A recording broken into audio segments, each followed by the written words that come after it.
Bonjour les vierges, bienvenue sur Tarot et Intuition. Merci d'être là pour ce mois de juillet 2020.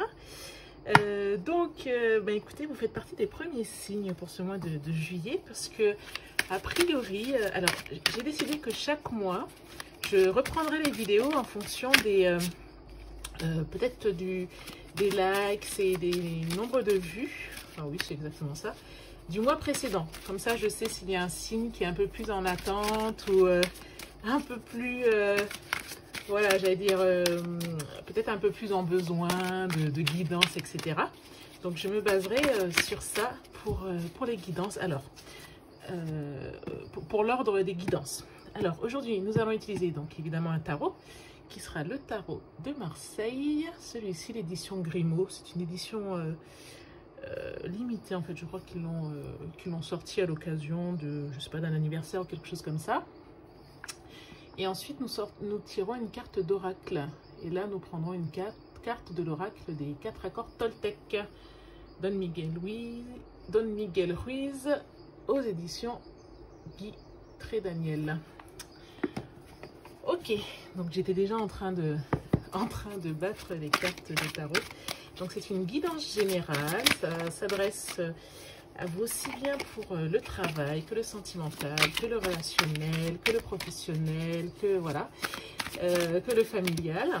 Et lorsque l'interprétation résonne en vous, en général, je peux faire plusieurs interprétations pour une carte. Lorsque ça résonne en vous, c'est que c'est la bonne, c'est la guidance dont vous aviez besoin. Voilà. Donc c'est parti pour les vierges.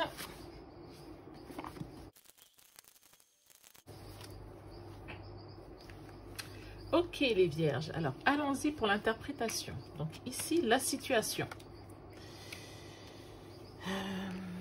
Ici, ce qui vous entrave.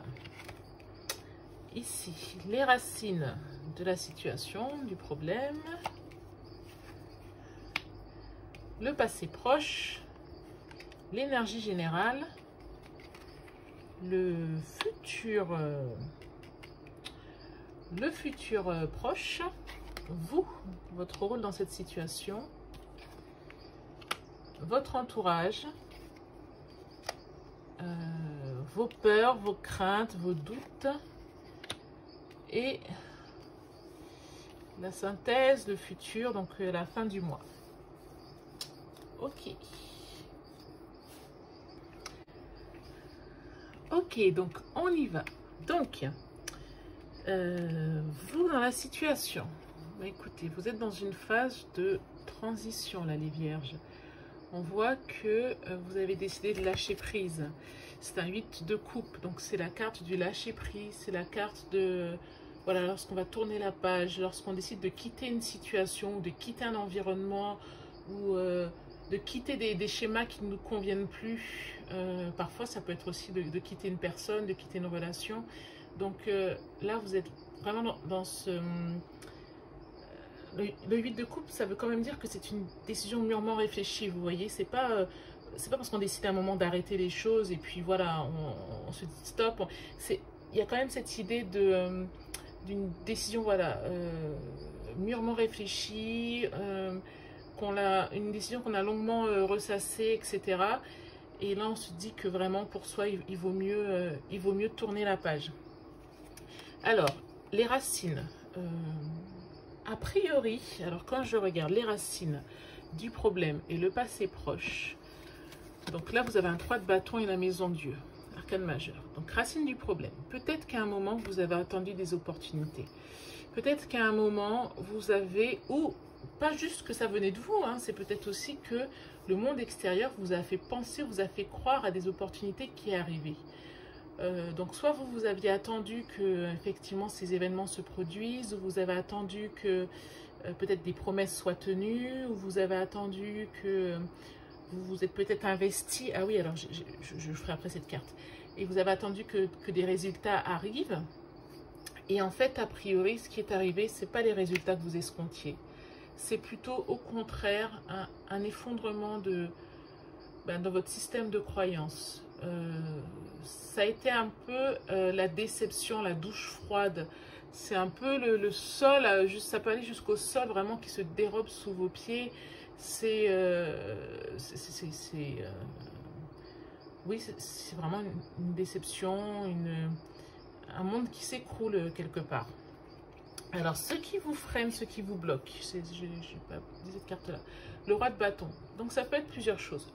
Soit peut-être que ce qui vous freine, ce qui vous bloque, c'est que vous, peut-être dans votre façon de faire les choses, vous êtes plutôt assez carré, assez rigoureuse, etc.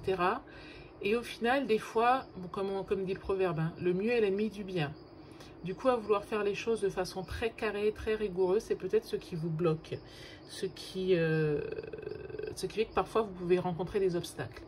Donc, ça peut être ça, ou ça peut être quelqu'un autour de vous qui est très rigide, qui est très exigeant, mais c'est pas exigeant dans une quête de perfection, c'est vraiment exigeant, presque tatillon, c'est vraiment pointer du doigt tout ce qui ne va pas. Ok, vos énergies générales. Donc, quand même, dans les énergies générales, là, on a la reine de denier. Donc, pour vous, ce mois de juillet, c'est un mois propice pour les investissements financiers, les projets matériels, je ne sais pas, hein, si vous voulez lancer une entreprise ou voilà, des projets comme ça inscrits dans la matière. Alors, plutôt, je verrais bien des choses qui sont en lien soit avec une communauté, soit en lien avec le social, soit en lien avec, par exemple, je ne sais pas, hein, je dis ça comme ça, mais par exemple, si vous souhaitiez investir en bourse, peut-être que vous allez privilégier des actions développement durable, vous voyez. Si vous voulez monter une entreprise, peut-être que ce sera économique et solidaire, ou pas forcément, mais en tout cas, comme il y a quand même une énergie de mère nourricière, et c'est la reine de denier, hein, donc peut-être qu'il y a un petit peu ce côté maternel, mais en tout cas, il y a une énergie favorable pour les projets matériels. Et donc, là, très bien, parce que vous tournez la page quand même, et on arrive où? On arrive au 9 de coupe. Donc, on voit quand même que vous avez vécu quelque chose de pas facile, ou alors vous allez vivre quelque chose de pas facile, puisque c'est le tirage du mois de juillet, hein, et puis je vous le poste là en juin, mais il y a quelque chose qui s'écroule ou qui s'est écroulé. Vous décidez de tourner la page ici, avec le 8 de coupe, et vous avez cette carte magnifique du 9 de coupe. Le 9 de coupe, je suis toujours ravie lorsque je la vois dans un jeu, parce que c'est la carte du bon génie. Le 9 de coupe, c'est la carte pour faire un vœu. Quand on voit le 9 de coupe, c'est voilà, c'est le génie d'Aladin, faites un vœu. Donc on voit que dans le passé proche, dans le futur proche, pardon, les choses sont favorables et s'améliorent. Il n'y a plus qu'à formuler vos intentions. Est-ce que les intentions, ça vous dit quelque chose? Alors, ceux qui sont les personnes férues de développement personnel, évidemment, ça doit plus que leur parler. Mais les autres, est-ce que poser des intentions, c'est quelque chose qui vous parle? Est-ce que vous savez que vous pouvez écrire vos intentions dans un petit carnet et puis soit l'oublier là et revenir 6 mois après, vous verrez que ça fonctionne, hein. C'est comme planter une graine en fait. Vous écrivez votre intention, ce que vous souhaitez, et soit vous le mettez là et vous l'oubliez, soit vous pouvez aussi reprendre tous les jours votre petit carnet, vous y pensez avec des pensées positives, vous ressentez comme si la chose était déjà là en fait, comme si elle existait déjà. Et vous allez voir que vous serez surpris des résultats si vous n'avez jamais encore essayé. Ensuite, alors, vous, dans cette situation, donc, votre rôle, vous avez le roi de coupe.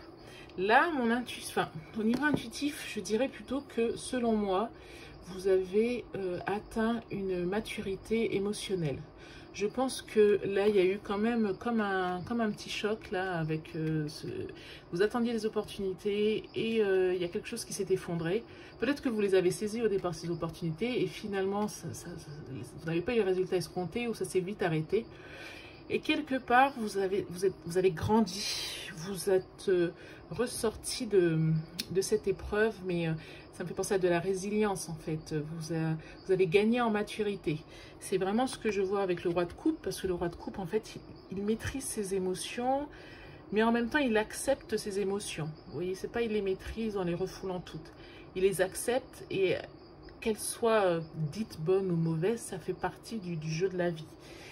Ensuite, on voit votre entourage. Alors, le jugement, ça pourrait être deux choses. Soit ça peut être que, justement, ayant gagné en maturité, là, après ce qui vous est arrivé, vous avez quand même, on voit avec le 8 de denier, décidé de tourner la page. Et du coup, le jugement, c'est que peut-être que c'est vous, à votre entourage, vous faites le tri. Peut-être que vous décidez de séparer le bon grain de l'ivraie. Vous voyez? Donc, là... vous décidez de faire le tri, ou alors ça peut être aussi que votre entourage, hein, vous ayant vu tourner la page et vous ayant vu un peu gagner en maturité, hein, enfin changer un peu les choses, et ben de lui-même décide de rester ou de s'en aller. Vous voyez, il peut y avoir quelque chose aussi d'un peu solennel comme ça. Mais de toutes les façons, alors là encore, un petit aparté développement personnel, quand vous décidez de changer, quand vous changez votre état émotionnel, quand vous évoluez, vous changez votre taux vibratoire, votre énergie, et les gens autour de vous changent. Ce n'est pas pour rien que nous avons des proverbes comme « qui se ressemble s'assemble », ou qu'on dit « on n'est pas sur la même fréquence, lui et moi », par exemple. Ok.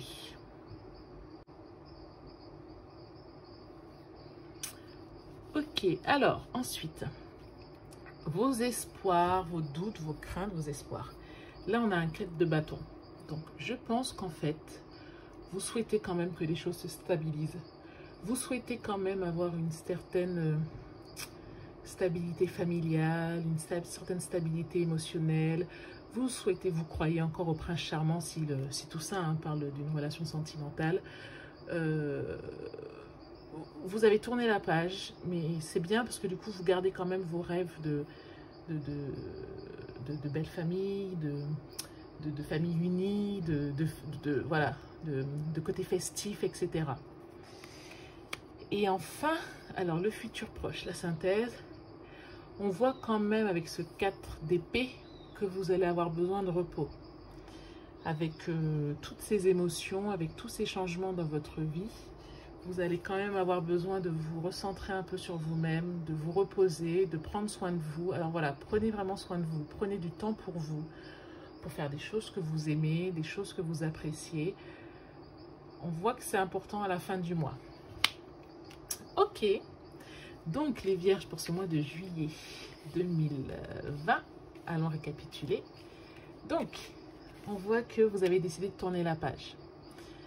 Parce que soit quelqu'un autour de vous, alors il y a soit quelqu'un autour de vous qui vous entrave, parce qu'il est très rigoureux, très rigoriste, qui vous empêche de, quelque part, d'avancer comme vous souhaiteriez, et qui est toujours un peu là pour vous pointer du doigt ce qui ne va pas. Soit c'est vous, peut-être même, qui est trop exigeante envers vous-même. On voit que vous avez attendu des opportunités et qu'elles ne sont pas arrivées. Il y a quelque chose qui s'est écroulé. Mais la bonne nouvelle, c'est que l'énergie générale vous est favorable actuellement, surtout pour les projets que vous voulez lancer d'ordre financier. On voit que dans le futur proche, faites un vœu et il se réalise. Donc allez-y, posez vos intentions. On voit que vous avez gagné en maturité. Hop, je vais arrêter de toucher toutes les cartes. Que vous avez gagné en maturité et que votre environnement change également par rapport à votre changement de situation, par rapport au fait que vous tourniez la page, par rapport au fait que vous changez votre état d'être aussi. Vous croyez toujours au prince charmant, vous croyez toujours au foyer uni et vous avez raison, continuez. Mais par contre, à la fin du mois, vous avez quand même besoin de repos. Donc voilà les vierges pour ce mois de juillet 2020. Donc, écrivez-moi un petit commentaire, dites-moi si ce tirage vous a parlé, si vous avez besoin de compléments d'informations. Voilà, laissez-moi un petit mot, ça me ferait plaisir. Et puis surtout, si vous likez, je ferai en sorte de faire votre vidéo dans les toutes premières le mois prochain. Voilà. Là, nous allons tirer une carte d'oracle, les quatre accords Toltec, afin de voir quelle carte va vous accompagner tout au long du mois de juillet. Ok. Alors, c'est parti. Une carte pour les vierges. Juillet 2020. Vierge, juillet 2020. Une carte. Les vierges. Juillet 2020. Hop. Ah ben, vous voyez, regardez, qu'est-ce qu'on disait tout à l'heure avec la carte « Faites un vœu » quand on parlait d'attention. Ne faites pas de suppositions, demandez ce que vous voulez. Ayez le courage de demander ce que vous voulez.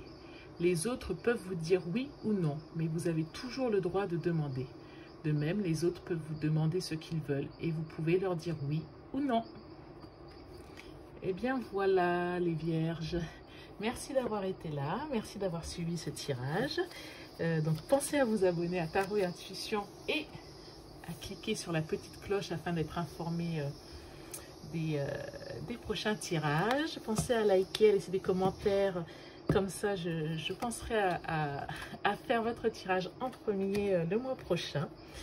Et je vous dis à très bientôt et je vous souhaite un excellent mois de juillet. Merci, au revoir.